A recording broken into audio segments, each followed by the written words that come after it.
नमस्कार मित्रांनो, जिल्हा परिषद भरती 2023 बद्दल एक अपडेट आली आहे। तर काही पदांचे जे रिझल्ट बाकी होते ते आता रिझल्ट साइटवर उपलब्ध करून दिलेले आहे। जर तुम्ही जिल्हा परिषद भरतीसाठी अर्ज केले असेल तर तुम्हाला जे रिझल्ट लागायचे होते त्यांचे रिझल्ट लागलेले आहे। तर तुम्ही तुमच्या ज्या जिल्ह्याला अर्ज केला होता त्या जिल्ह्याच्या साइटला तुम्ही जाऊन लिस्ट आली का चेक करू शकता। तर आपल्याकडे काही जिल्ह्याच्या लिस्ट आलेल्या आहेत ते आपण या व्हिडिओमध्ये बघणार आहे। तर व्हिडिओ शेवटपर्यंत बघा आणि चॅनलवर नवीन असाल तर चॅनलला सबस्क्राइब करायला विसरू नका।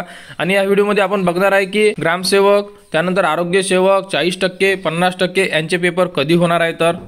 तर बघा, जिल्हा परिषद अकोला यांच्यामार्फत हा रिझल्ट उपलब्ध करून दिलेला आहे आणि हा रिझल्ट आहे फार्मसी ऑफिसर। यामध्ये बघा तुमचा जो रोल नंबर आहे तो दिलेला आहे, त्यानंतर तुमचा रजिस्ट्रेशन नंबर, त्यानंतर तुमची कास्ट, तुमची डेट ऑफ बर्थ, तुमचे नाव, त्यानंतर तुम्हाला जे मार्क्स मिळाले आहे ते मार्क्स आहे आणि टोटल मार्क्स सुद्धा यामध्ये नमूद केलेले आहे।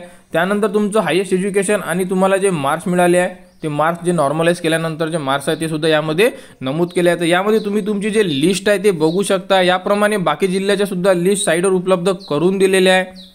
तर यामध्ये टोटल 467 विद्यार्थ्यांचे नाव आहे आणि यामध्ये ज्या विद्यार्थ्यांना 90 मार्क्स आहे त्या विद्यार्थ्यांचे नाव आहे, परंतु 90 मार्क्स आहे लिस्टमध्ये नाव आहे म्हणून त्यांची निवड झालेली आहे असं नाही आहे। ही फक्त कॉमन यादी आहे। अंतिम निवड यादी यायची आहे आणि अंतिम निवड यादी येत्या 8 ते 10 दिवसामध्ये साइटवर उपलब्ध करून देण्यात येणार आहे।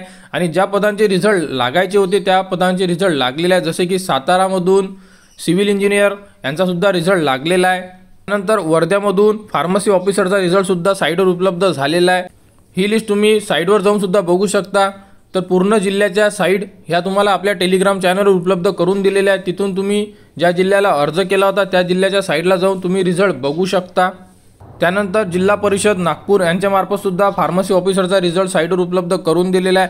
आणि ग्रामसेवक म्हणजे कंत्राटी ग्रामसेवक, त्यानंतर आरोग्य सेवक 40% 50% यांचा पेपर कधी होईल हे सर्व विद्यार्थ्यांना प्रश्न पडला आहे। तर 12 तारखेला म्हणजे आज कोर्टाची सुनावणी आहे। तर आज रिझल्ट काय येते नेमकं त्यावर सर्व डिपेंड आहे।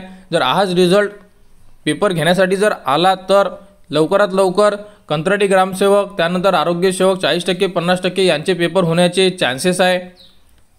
तर जिल्हा परिषदबद्दल जी पुढील अपडेट येईल ती तुम्हाला आपल्या यूट्यूब चॅनलवर उपलब्ध करून देण्यात येणार आहे। त्यासाठी आपल्या चॅनलला सबस्क्राइब करा।